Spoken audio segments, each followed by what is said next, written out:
Oh, mommy. Why are you crying? Yay! Yay! Yes! We received a good news today. Yay!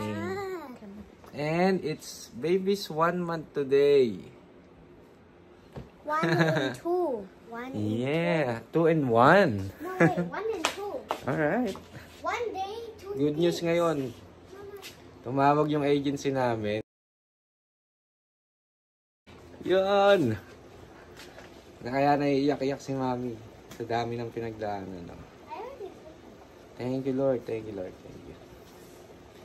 Balitaan namin kayo, guys. Salamat.